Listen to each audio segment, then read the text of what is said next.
क्या मोदी जी ने कभी भी ये बात कही कि अगला अध्यक्ष उनका एक महिला होगा? क्या आरएसएस में महिलाओं को जाने का परमिशन उन्होंने ग्रांट करवा दिया या कब जाएंगे? ये हमारा सवाल है कि महिलाओं को आरएसएस में अगर जाने की इच्छा होगी तो वो कब उसके हिस्सा बन सकती है या बन भी सकती है कि नहीं। सभी मीडिया बंधुओं का स्वागत है कांग्रेस कार्यालय में। मैं गौतम उपाध्याय, महानगर उपाध्यक्ष, आज एक प्रेस कॉन्फ्रेंस आप लोगों के सामने जो कर रहा हूं, बहुत सिंपल सी बात है। पिछले 3-4 दिनों से पूरे देश में हम लोगों को देखने को मिल रहा है कि किस तरीके से एक नया वर्जन मोदी जी द्वारा जो है चलाया जा रहा है और उसमें महिलाओं को फिर से टूल किट की तरह इस्तेमाल किया जा रहा है। जो विधेयक 2023 में ऑलरेडी पारित हो चुका दोनों सदनों से, उसको स्वीकृति कब मिलती है?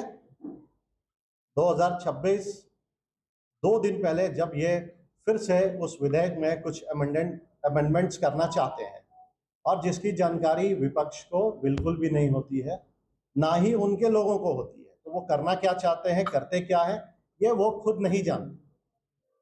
तो सबसे इम्पोर्टेंट बात ये है कि जब 16 तारीख को ये विधेयक एक लीगल रूल बन जाता है तो उसमें अमेंडमेंट करने की जरूरत क्या पड़ती है। और सबसे बड़ी बात ये है कि आखिर इस चीज को करने के लिए उनको 3 साल का समय जो लगा, जो व्यक्ति 18 घंटे काम करता हो तो उसे ये 3 साल का समय क्यों लगा?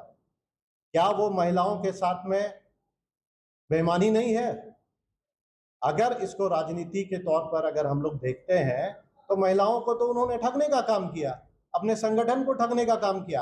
आज जो महिलाएं रोड में उतर करके प्रदर्शन कर रही हैं, जिस तरीके का भाषा का प्रयोग किया जा रहा है कांग्रेस के लिए, कांग्रेस के साथियों के लिए, तो ये निंदनीय है।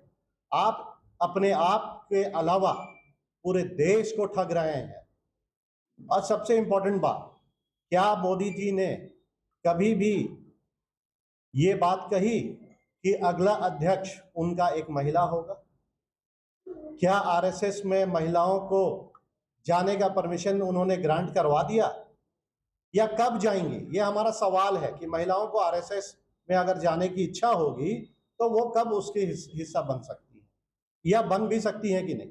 तो आप एक तरीके से महिलाओं को ठगने का काम करते हैं, टूल किट की तरह इस्तेमाल करते हैं, और उसके बाद आप इस तरह का चुनावी दौर में आप कोड ऑफ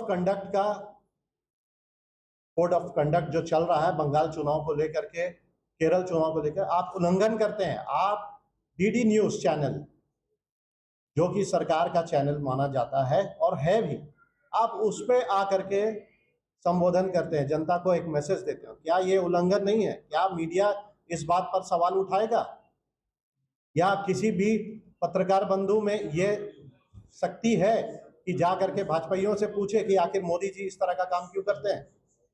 और सबसे बहानी पड़ती है उन्हें।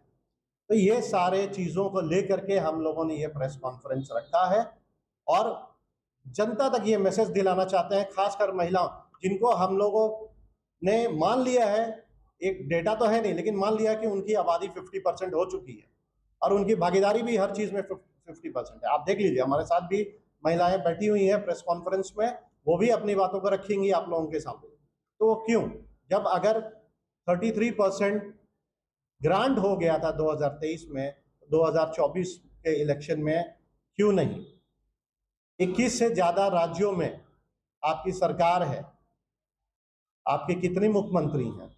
21 राज्यों का अगर आप 33% भी निकालेंगे तो एक से तो ज्यादा ही आएगा, एक नंबर से ज्यादा आएगा। तो आप देख लीजिए कि भेदभाव तो वो खुद कर रहे हैं और बदनाम कांग्रेस को करना चाहते हैं। तो ये सारी चीजें नहीं चलेंगी और इसके विरोध में अगर आंदोलन करना भी पड़ेगा तो हम लोग आंदोलन तक जाएंगे। धन्यवाद।